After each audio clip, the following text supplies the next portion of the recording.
The glare of a dozen camera flashes sliced through the evening air like strobe lights, blinding Arthur Vance as he stepped onto the velvet carpet. He adjusted the cuff of his charcoal suit, a practiced smile plastered on his face. "Arthur, over here!" a reporter shouted.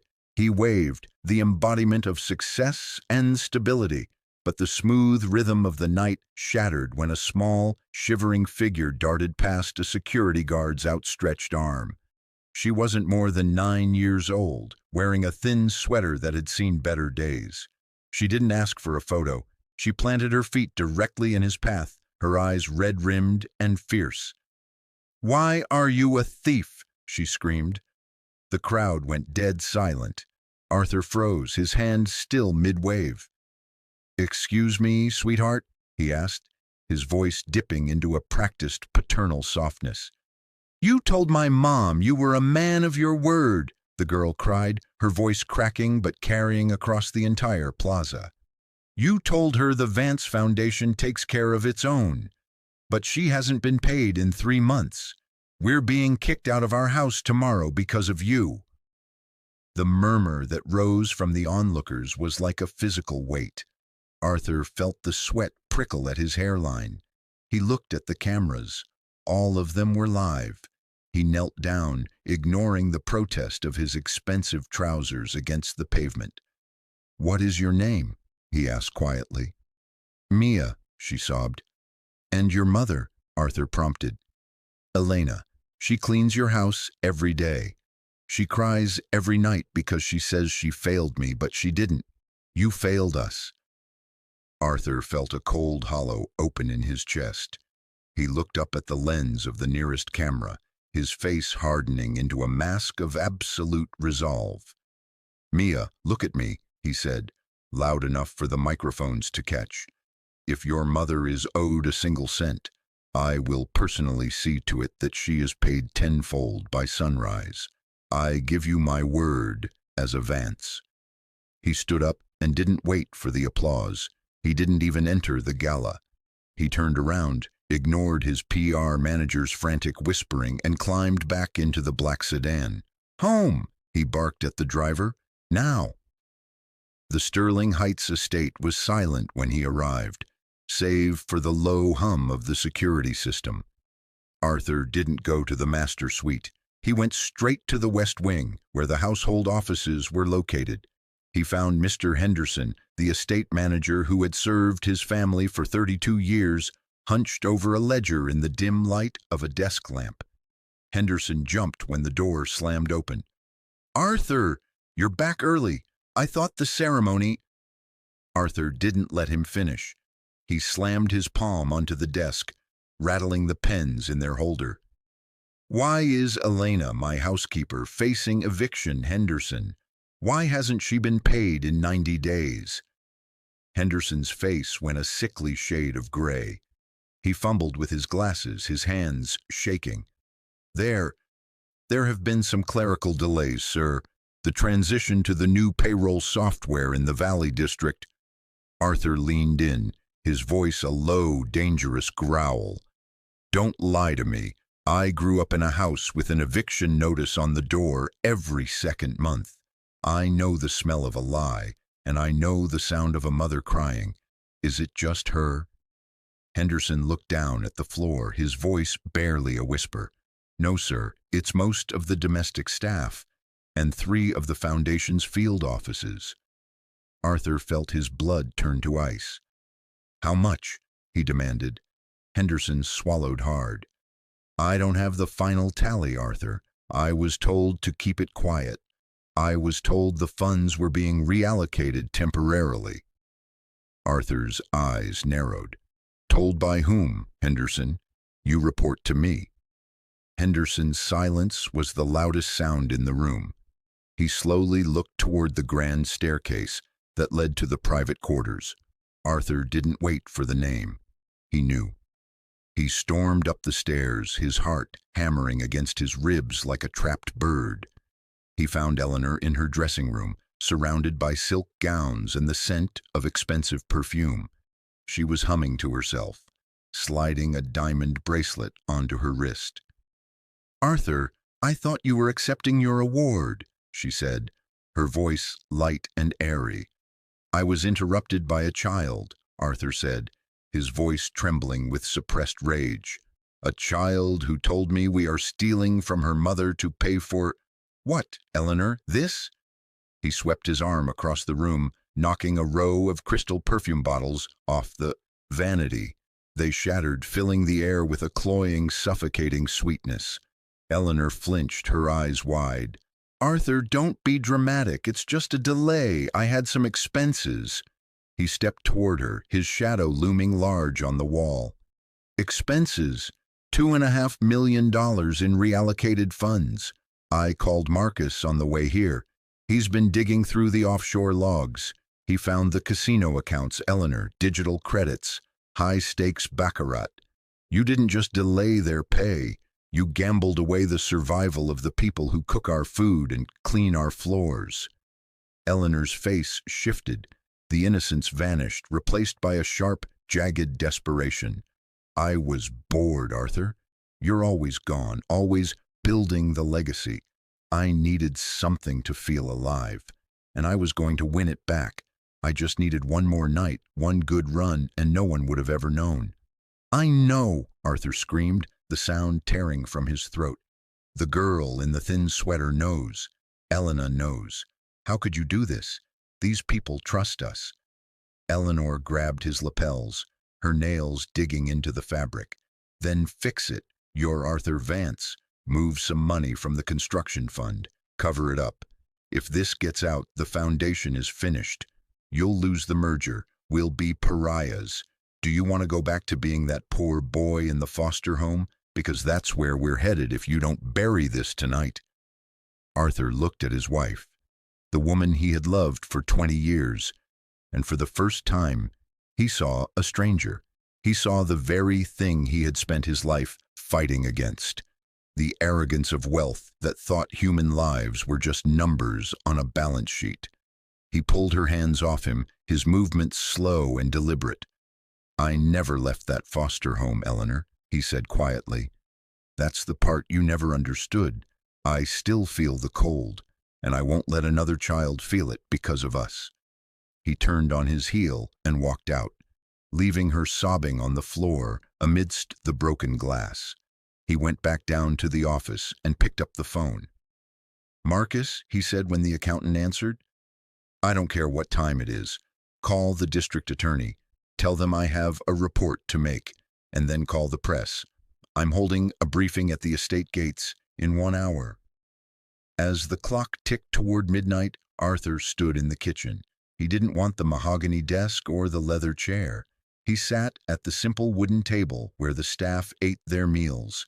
He began writing checks, hand-signed, each one for the full back pay, plus a 100% hardship bonus.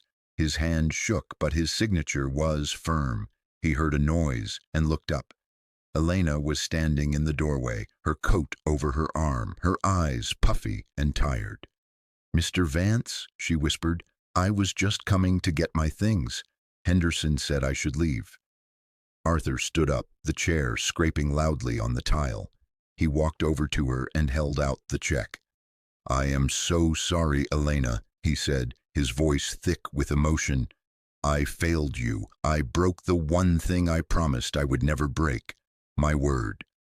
Elena looked at the check, her jaw dropping as she saw the amount. Sir, I can't take this. This is too much. Arthur shook his head, closing her fingers around the paper. It isn't nearly enough for the sleep you lost or the fear you felt. Mia is a brave girl. She saved this family tonight. Not mine, yours. Elena began to cry, great, racking sobs of relief that made her shoulders shake. Arthur stood there, offering no empty comforts, just the weight of his presence, feeling the immense gravity of his responsibility. The weight of the night is just beginning to settle. If you're gripped by Arthur's journey and want to see if a man can truly rebuild his soul after such a betrayal, make sure to hit that subscribe button right now. Comment integrity below if you believe Arthur is doing the right thing by turning in his own wife. Don't forget to like this video to help spread the message of ethical leadership. Arthur walked toward the gates of his estate. The media circus had doubled in size.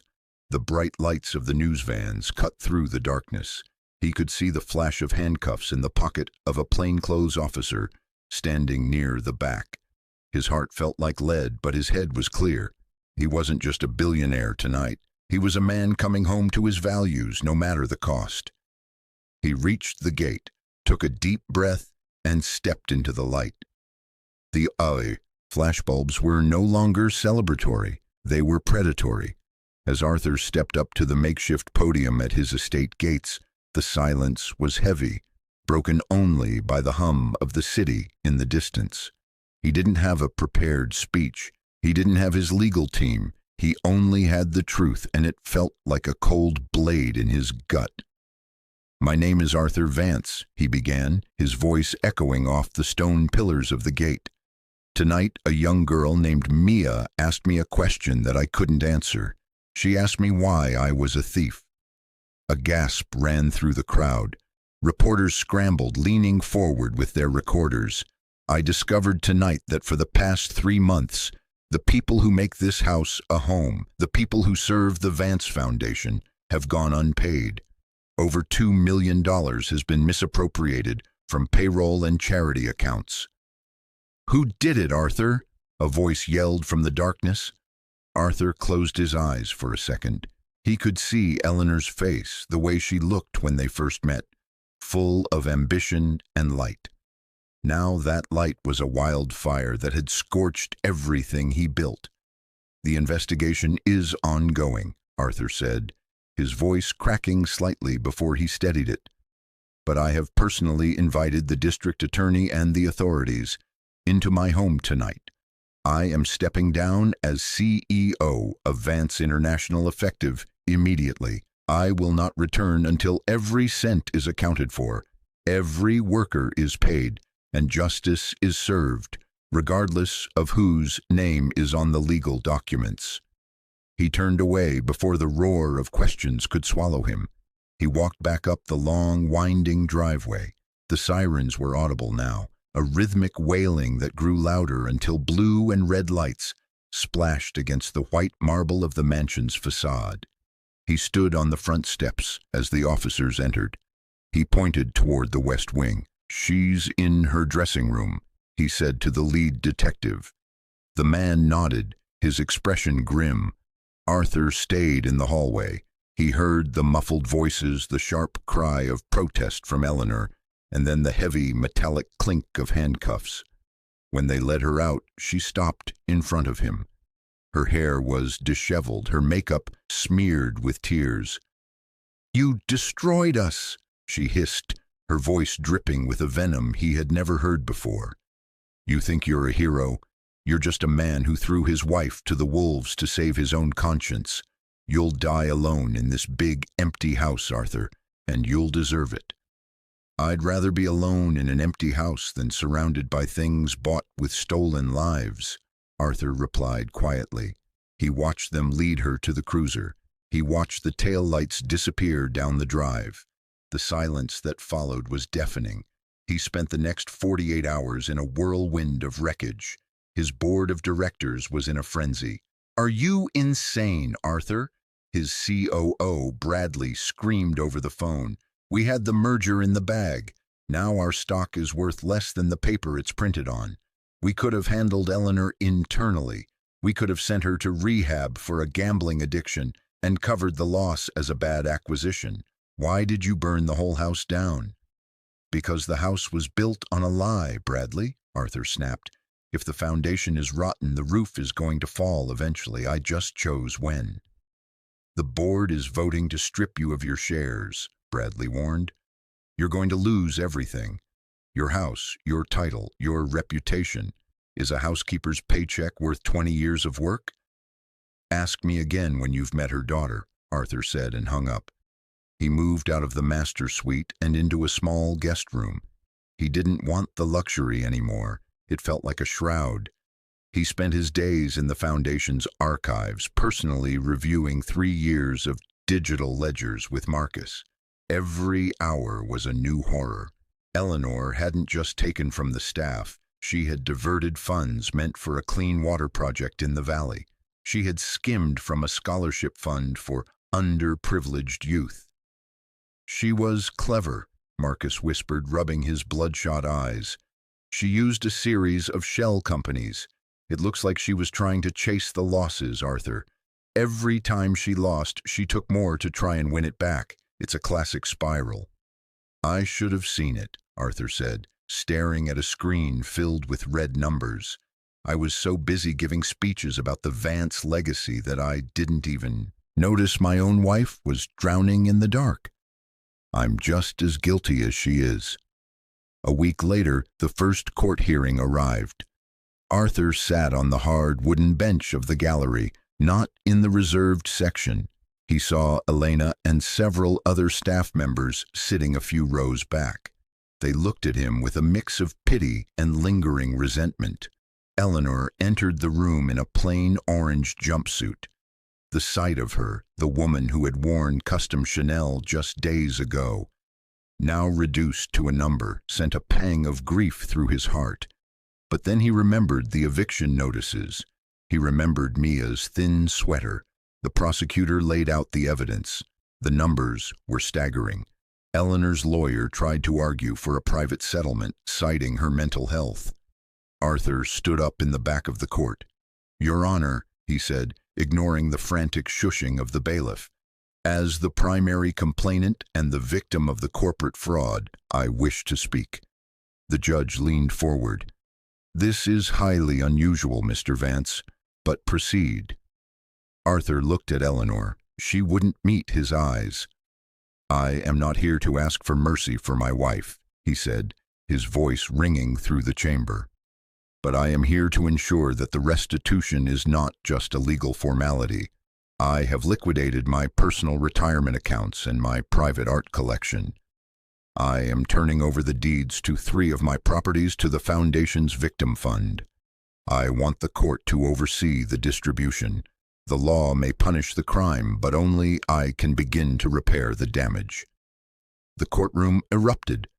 Eleanor finally looked at him, and for a fleeting moment the anger in her eyes was replaced by a profound, terrifying realization. Arthur wasn't coming to save her. He was staying behind to fix what she broke. If you're finding yourself moved by Arthur's willingness to sacrifice his own comfort for the sake of the truth, you're exactly the kind of viewer this channel is built for. We need more people who value accountability over optics. Please take a second to hit that like button. It tells the algorithm that stories of integrity still matter. And if you haven't yet, subscribe and join our community. Comment courage if you think Arthur's sacrifice is a fair price for justice. After the hearing, Arthur walked out onto the courthouse steps. He was no longer the man who arrived in a black sedan. He hailed a taxi. As he sat in the back, watching the city pass by, his phone buzzed. It was a message from an unknown number. It was a photo.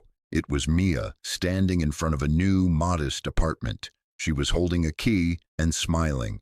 The caption read, "We have a home again. Thank you for keeping your word." Arthur stared at the photo until his vision blurred. For the first time in a decade, he didn't feel like a billionaire. He didn't feel like a CEO. He felt like the boy from the foster home who had finally found his way back to the right side of the door. But the struggle was far from over. The board was meeting that evening to finalize his ousting, and the legal battle for Eleanor's future was about to become a media circus that threatened to pull Arthur back into the depths. He had paid the debt, but he hadn't yet faced the consequences of the truth he had unleashed. You wouldn't believe what happens next. Make sure to like, subscribe, and stay tuned for the next part of Arthur's story.